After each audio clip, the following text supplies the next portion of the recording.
Hello and welcome guys, स्वागत है आप सभी का आपके अपने चैनल जिज्ञासा एजुकेशन में। आज हम बात कर रहे हैं स्पीयरमैन्स रैंक ऑर्डर कोरिलेशन को फाइंड आउट करने की जब हमारे पास टाइड रैंक्स होती हैं। मींस कि टाइड रैंक वो रैंक्स होती हैं जिसमें टू और ज़्यादा जो सब्जेक्ट्स हैं वो सेम स्कोर कर लेते हैं किसी एक वेरिएबल पर। मींस कि जब दो लोगों के स्कोर सेम आ जाते हैं तो उनमें टाई हो जाता है, तो उनकी रैंक सेम हो जाती है, तो ऐसी रैंक्स को हम टाइड रैंक कहते हैं।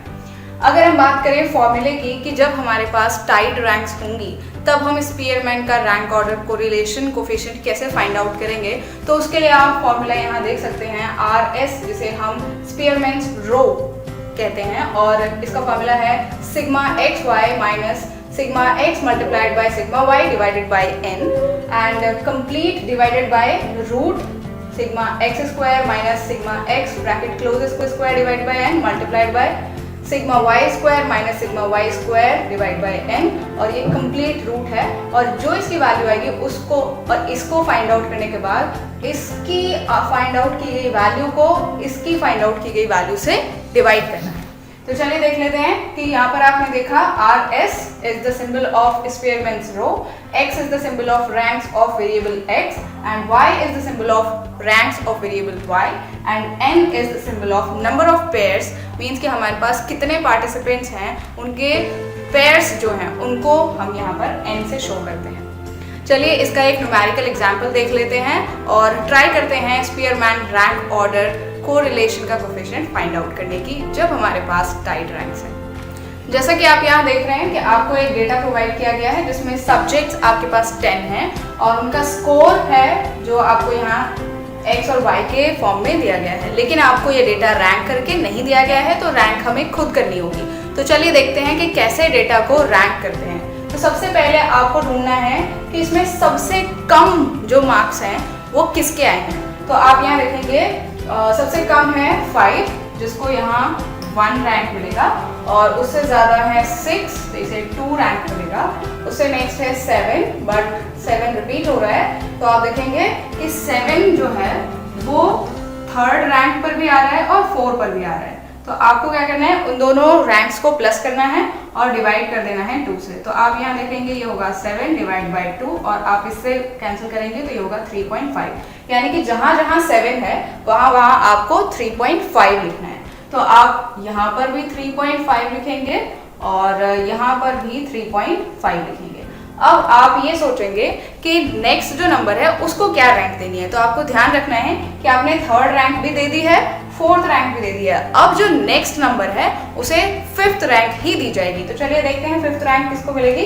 7 के बाद जो नंबर है वो है 9, तो यानी कि यहाँ पर 5th रैंक मिलेगी इसको, और 9 के बाद जो नंबर है वो है 11, लेकिन आप यहाँ देख रहे हैं 11 भी रिपीट कर रहा है, यहाँ भी है और यहाँ भी है। तो अब जो 11 है वो 6th रैंक पर भी है और 7th रैंक पर भी है, क्योंकि 5 तो 9 को मिल गया है। तो ये दोनों को आपको प्लस करना है और 2 से डिवाइड कर देना है। तो आप यहाँ देखेंगे 6 and 7 13 डिवाइड बाय 2, और यहाँ पर आप देखेंगे तो ये होगा 6.5। इसका मतलब 11 जहाँ जहाँ है वो आपकी रैंक होगी 6.5।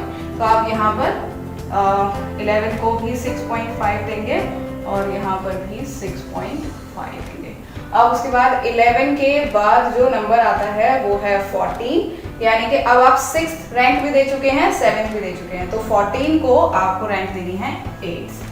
उसके बाद जो नंबर आता है वो है 16, इसको आप देंगे 9, और फिर जो नंबर हो जाता है वो है 17, जिसको आप रैंक देंगे 10। तो उम्मीद है आपको रैंक करना आ गया होगा कि हम अपने डेटा को कैसे रैंक करते हैं। चलिए एक बार और करना है तो आपका अच्छा रिवीजन हो जाएगा।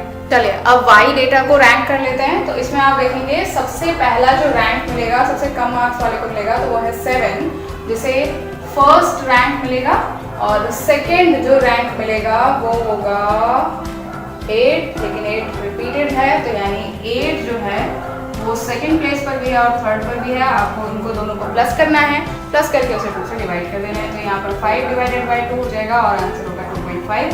इसका मतलब जहाँ भी 8 लिखा होगा वहाँ आपको 2.5 रैंक लिखना है। तो ये आपका 2.5 एंड दिस इज ऑल्सो 2.5। अब 8 के बाद जो डेटा है वो है 9, 9 रिपीट नहीं हो रहा है, तो यानी कि सेकेंड रैंक भी दी जा चुकी है, थर्ड भी दी जा चुकी है, तो 9 को मिलेगा फोर्थ रैंक। 9 के बाद जो नंबर है 10 है नहीं है, 11 है नहीं है, 12 है। 12 रिपीट हो रहा है, यस हो रहा है। तो 12 जो रिपीट हो रहा है वो हो रहा है 5th और 6th पोजीशन के लिए। तो हम यहाँ 5th और 6th पोजीशन को ऐड करेंगे एंड 2 से उसको डिवाइड कर देंगे।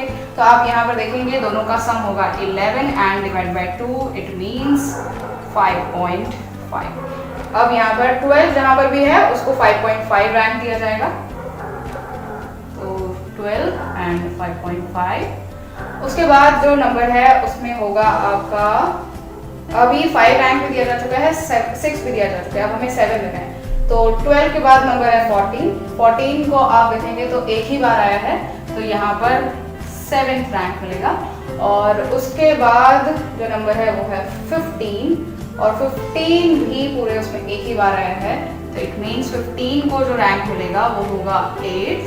और उसके बाद जो नंबर आया है 15 के बाद वो आया है 16, 16 लेकिन रिपीटेड नंबर है, तो इट मीन्स कि हमें 9th 16 जो है वो 9th पर भी है और 10th पर भी है, दोनों को प्लस करना है, 2 से डिवाइड करना है। 9 एंड 10 टोटल मिलाकर होते हैं 19 एंड 2 से डिवाइड करने पर होगा, तो आपको जहां भी 16 लिखा है वहां 9.5 लिखना है, ये आपकी रैंक हो जाएगी। अब आपने अपने डेटा को रैंक कर लिया है, अब हम इसमें कंप्यूट करेंगे Rx², मीन्स की जो हमारी रैंक्स आई हैं उनका स्क्वायर फाइंड आउट करेंगे। तो जैसा कि आप देख रहे हैं Rx यानी रैंक ऑफ x वेरिएबल, तो 3.5 का जो स्क्वायर होगा वो होगा 12.25 एंड 6.5 का जो स्क्वायर होगा वो होगा 42.25। नेक्स्ट हमारा 81, next 25, next is 4 and next is 100, next is 12.25, 42.25 and 1 and 64। इसी तरीके से रैंक y का स्क्वायर निकालेंगे, तो आपको 2.5 का स्क्वायर निकालना है, तो 6.25 and next is 90.25 and next is 49, next is 30.25, next is 6.25, next is 90.25, next is 16, next is 30.25 and next is 1 and 60। और आप रैंक के स्क्वायर के बारे में बिल्कुल बेफिक्र रहिए, आप एक स्टैंडर्ड जो कैलकुलेटर होता है उसको आप अपने एग्जाम्स में ले जा सकते हैं, तो इतना टेंशन नहीं लेना है कि हम उसको कैसे निकालेंगे। तो अब यहाँ पर हमें देखना है Rx मीन्स रैंक x और रैंक y का जो कैलकुलेशन है वो कितना आता है। तो आपने यहाँ देखा 3.5 एंड 2.5, ये रैंक x है, ये रैंक y है, इन दोनों का मल्टीप्लिकेशन करके हम यहाँ निकालेंगे। तो 3 हमें फाइंड आउट करना है Rx multiplied by Ry means की रैंक x और रैंक y का मल्टीप्लिकेशन। तो 3.5 एंड 2.5 को मल्टीप्लाई करेंगे तो 8.75, 6.5 एंड 9.5 को मल्टीप्लाई करेंगे तो 61.75, 9 एंड 7 को मल्टीप्लाई करेंगे 63, 5 एंड 5.5 को मल्टीप्लाई करेंगे 27.5, 2 एंड 2.5 को मल्टीप्लाई करेंगे 5, 10 को 9.5 से मल्टीप्लाई करेंगे 95, 3.5 को 4 से मल्टीप्लाई करेंगे 40, 6.5 को 5.5 से मल्टीप्लाई करेंगे 35.75 एंड 1 को 1 से मल्टीप्लाई करेंगे 1, 8 को 8 से मल्टीप्लाई करेंगे 64। तो इस तरीके से आपको Rx मल्टीप्लाइड बाय Ry को फाइंड आउट करना है। अब आपको इन फॉर्मूला की तरफ नजर डालनी है, तो आप यहाँ देखेंगे सबसे पहला है sigma x y. Sigma x y means sum of x y. तो जो हमने एक्स वाई फाइंड आउट किया उसका सम हमें चाहिए। तो उसको अगर हम टोटल करते हैं तो उसकी वैल्यू आती है 375.75। अब हमें देखना है सिग्मा एक्स, तो उसकी वैल्यू जो हमें मिलेगी वो है 55। ये हमें रैंक का निकालना होता है, तो हम यहाँ 55 करेंगे और फिर इसी तरीके से हम रैंक y को भी निकालेंगे और जिसमें कि टोटल वापस से 55 आएगा। और उसके बाद सिग्मा एक्स स्क्वायर निकालेंगे, तो सिग्मा एक्स स्क्वायर जो है वो यहाँ से है, तो इसकी वैल्यू हमें मिलेगी 384। और इसी तरीके से हमें सिग्मा वाई स्क्वायर भी निकालना है, तो उसकी वैल्यू हमें मिलेगी 383.5। तो इस तरीके से आपको सबकी वैल्यू कैलकुलेट करनी है और अब आपका टाइम आ गया है इन वैल्यूज को इस फॉर्मूला में पुट करके कैलकुलेट करने का। तो चलिए अब वैल्यूज को फॉर्मूला में पुट करते हैं और कैलकुलेट करते हैं।